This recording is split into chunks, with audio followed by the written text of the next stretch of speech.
Bertrand Helliot, professeur de communication musicale à l'ECS. Alors bon, c'est une activité annexe. Je suis avant tout manager, tourneur d'artistes et organisateur de festivals. Alors la communication musicale, c'est donc tout ce qui a trait à la promotion et le marketing autour d'événements musicaux, d'artistes eux-mêmes. Alors on peut traiter aussi bien d'une stratégie de communication de lancement d'albums, d'un plan de communication de festival, d'une tournée, etc., etc. Alors l'idée est de mélanger des considérations théoriques à des cas pratiques très rapidement. Je pense que l'idée effectivement, et notamment un des énormes plus-values de l'ECS, c'est d'avoir des professeurs qui ne sont pas professeurs. C'est une activité annexe pour nous. Nous sommes tous des intervenants, des professionnels de notre secteur, etc. C'est là que c'est la musique. Et donc, c'est-à-dire que moi, j'essaie de donner le maximum d'exemples concrets, parlants, etc. C'est-à-dire de ne pas rester dans le flou et dans une démarche purement théorique. Et puis, ça va être aussi grâce à souvent ce qui vient clôturer une année de formation. Ça va être le montage d'un dossier ou d'une étude de cas réelle.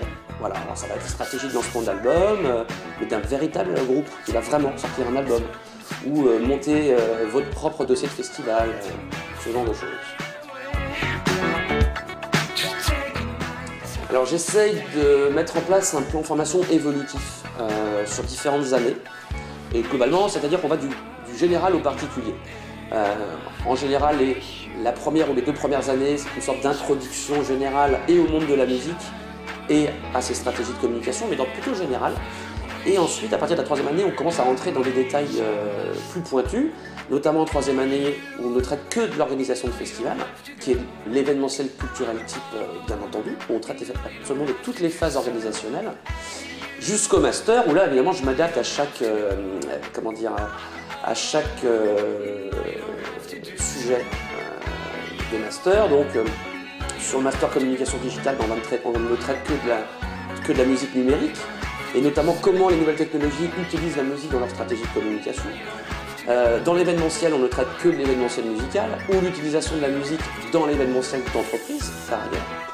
Et au sujet de la communication publique et politique, eh bien, nous traitons de l'intervention des pouvoirs publics dans le secteur musical, et également comment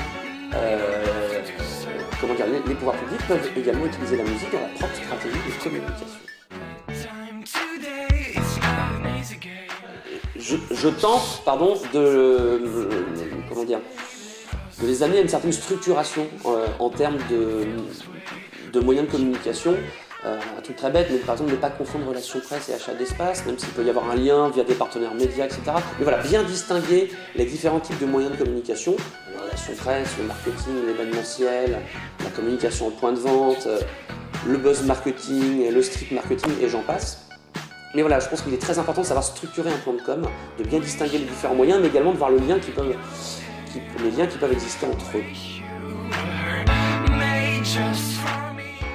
De combiner vie professionnelle et enseignement, non. De combiner vie professionnelle et communication musicale, oui. C'est-à-dire que ce n'est pas l'enseignement qui peut impacter sur ma vie privée ou autre.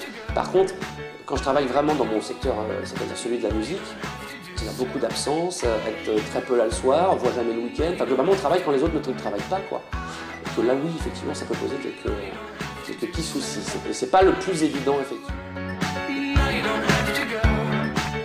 Alors, quelques conseils avisés, bien entendu, pour les étudiants, voire futurs étudiants de l'ECS.